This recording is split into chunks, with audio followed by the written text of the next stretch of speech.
When Tig Braddock came to Nora Finnegan, he was red-headed and freckled. And truth to tell, he remained with these features to the end of his life. A life prolonged by a lucky, if somewhat improbable incident, as you shall hear.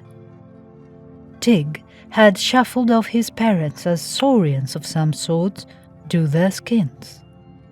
During the temporary absence from home of his mother, who was at the Bridewell, and the more extended vacation of his father, who, like Villon, loved the open road and the life of it, Tig, who was not a well-domesticated animal, wandered away.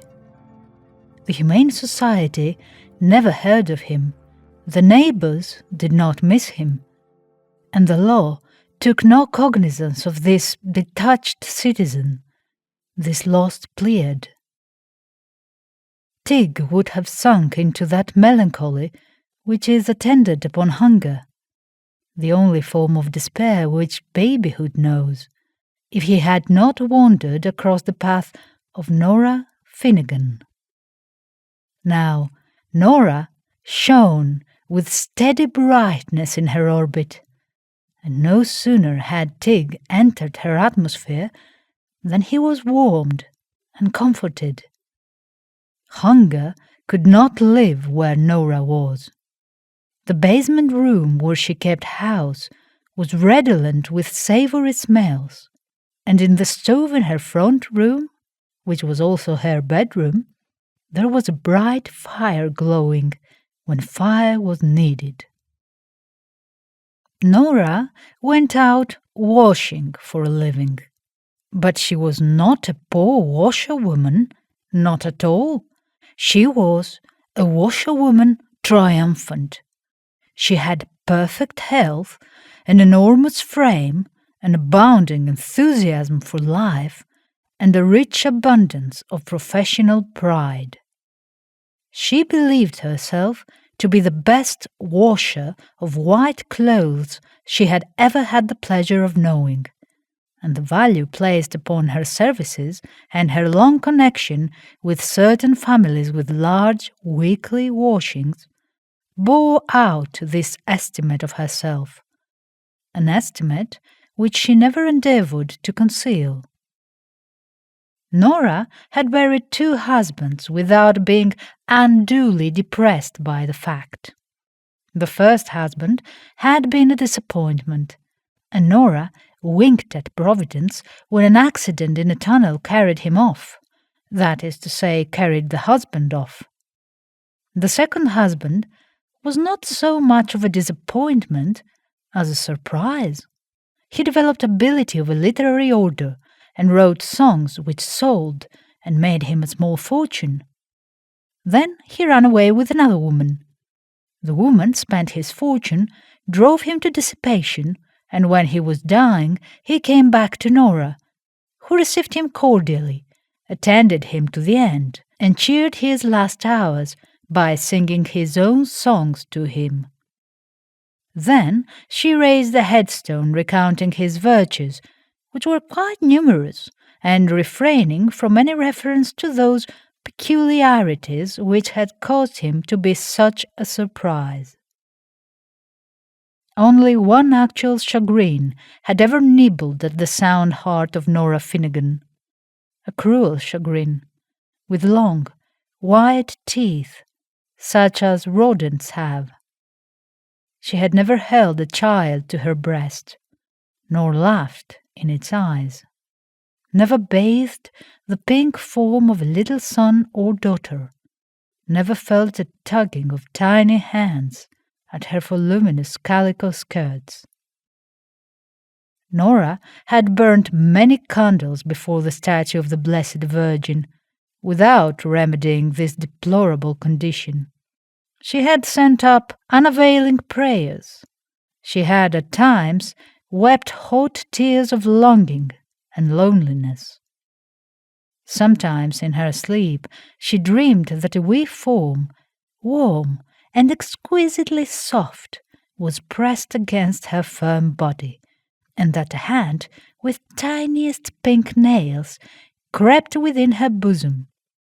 But as she reached out to snatch this delicious little creature closer, she woke to realize a barren woman's grief and turned herself in anguish on her lonely pillow.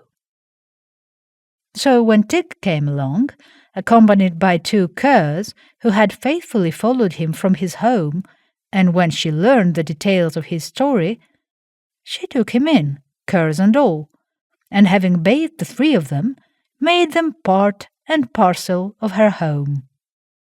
This was after the demise of the second husband, and at a time when Nora felt she had done all a woman could be expected to do for Hymen. Tig was a preposterous baby. The curs were preposterous curs. Nora had always been afflicted with a surplus amount of laughter which had difficulty in attaching itself to anything owing to the lack of the really comic in the surroundings of the poor.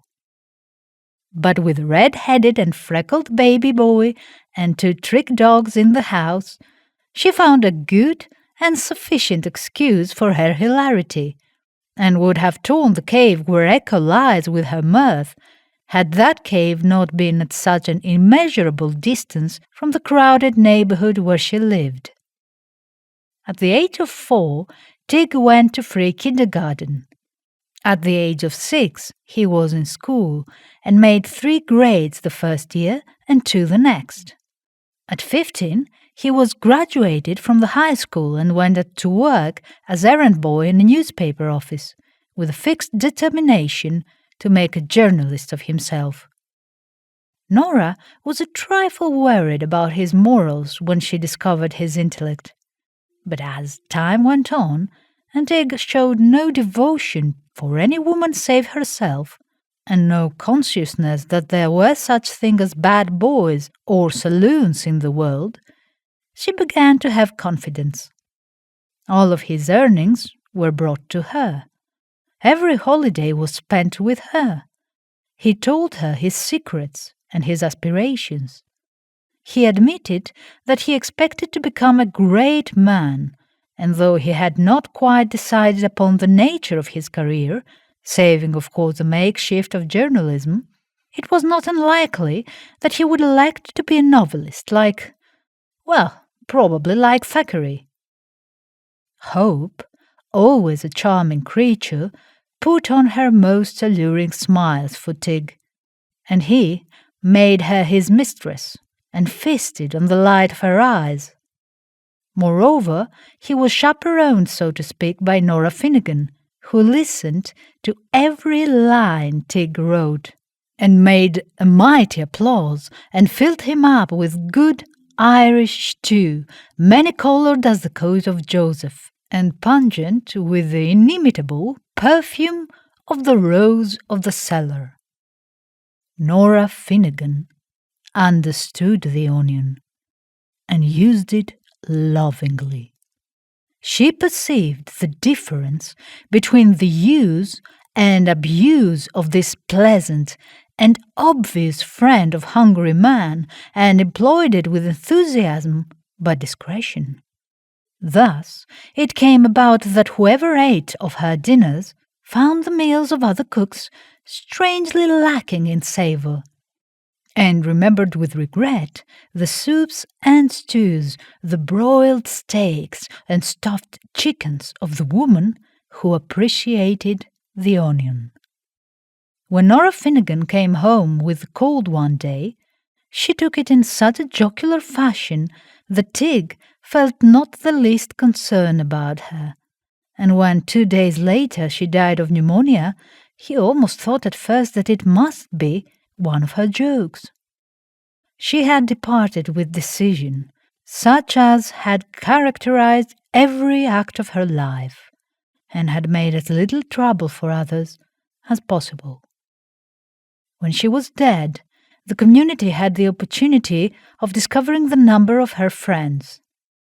Miserable children with faces which revealed 2 generations of hunger, homeless boys with vicious countenances, miserable wrecks of humanity, women with bloated faces came to weep over Nora's bier, and to lay a flower there, and to scuttle away, more abjectly lonely than even sin could make them. If the cats and the dogs, the sparrows and horses to which she had shown kindness could also have attended her funeral, the procession would have been, from a point of numbers, one of the most imposing the city had ever known. Tig used up all their savings to bury her, and the next week, by some peculiar fatality, he had a falling out with the night editor of his paper, and was discharged. This sank deep into his sensitive soul, and he swore he would be an underling no longer, which foolish resolution was directly traceable to his hair, the colour of which, it will be recollected, was red. Not being an underling, he was obliged to make himself into something else, and he recurred passionately to his old idea of becoming a novelist. He settled down in Nora's basement rooms, went to work on a battered typewriter, did his own cooking, and occasionally pawned something to keep him in food. The environment was calculated to further impress him with the idea of his genius. A certain magazine offered an alluring prize for a short story, and Tig wrote one and rewrote it, making alterations, revisions, annotations, and interlineations which would have reflected credit upon Honoré Balzac himself. Then he wrote all together, with splendid brevity and dramatic force, Tig's own words, and mailed the same. He was convinced he would get the prize. He was just as much convinced of it as Nora Finnegan would have been if she had been with him.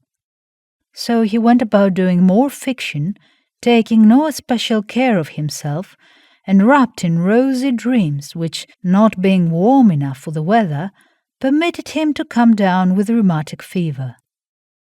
He lay alone in his room and suffered such torments as the condemned and rheumatic know, depending on one of Nora's former friends to come in twice a day and keep up the fire for him. This friend was aged 10 and looked like a sparrow who had been in a cyclone, but somewhere inside his bones was a wit which had spelled out devotion.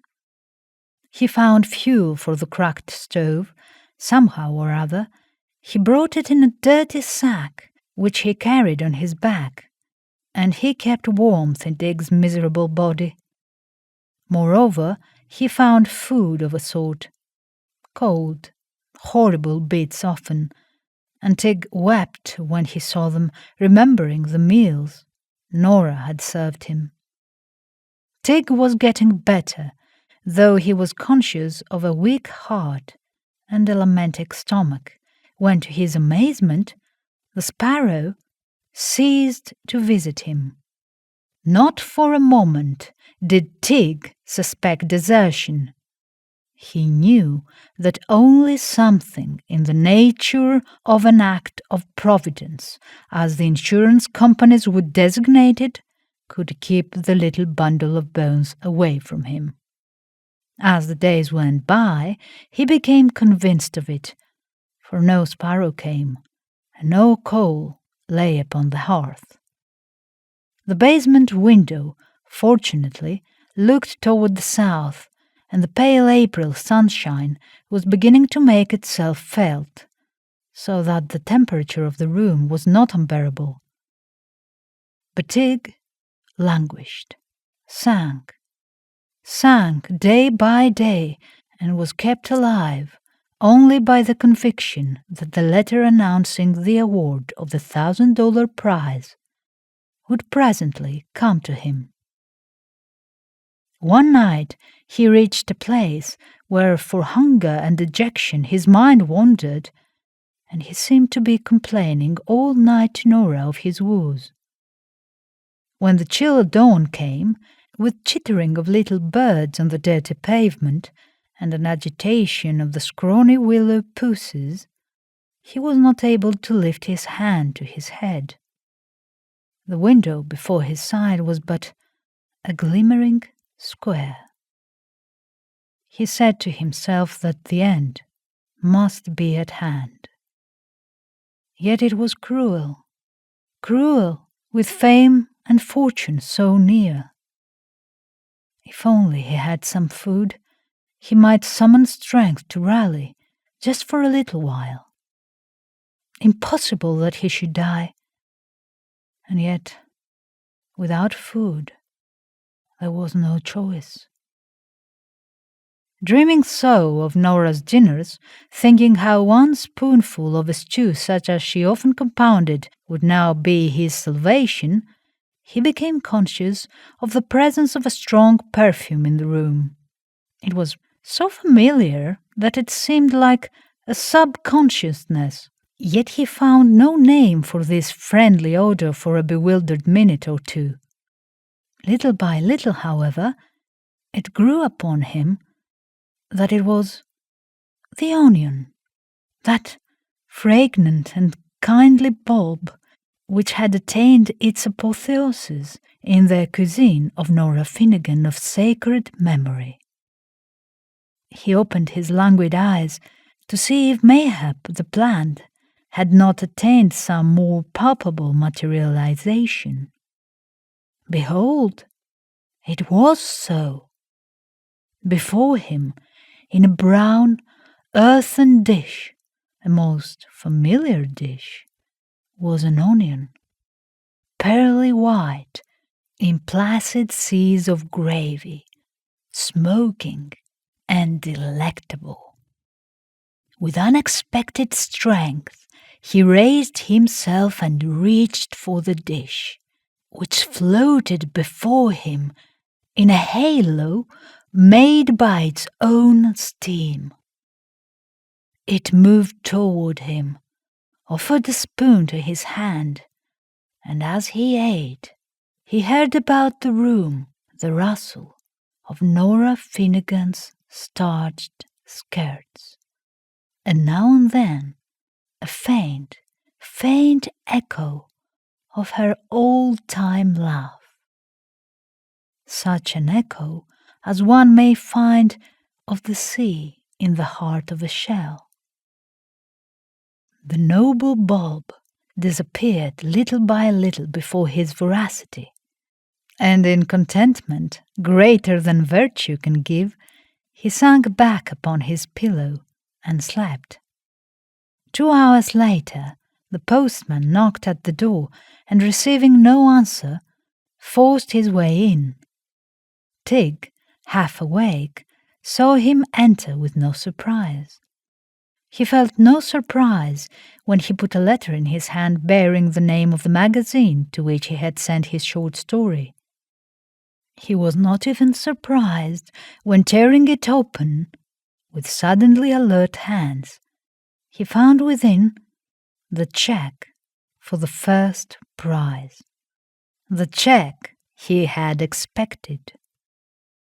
All that day, as the April sunlight spread itself upon his floor, he felt his strength grow. Late in the afternoon, the sparrow came back, paler and more bony than ever, and sank breathing hard upon the floor with his sack of coal. "I've been sick," he said, trying to smile. "Terrible sick, but I come as soon as I could." "Build up the fire," cried Tig in a voice so strong it made the sparrow start as if a stone had struck him. "Build up the fire, and forget you are sick, for by the shade of Nora Finnegan you shall be hungry no more." You've been listening to the story An Astral Onion by Elia Wilkison Peattie, read by Nayanomiku. If you enjoy my work, don't feel shy.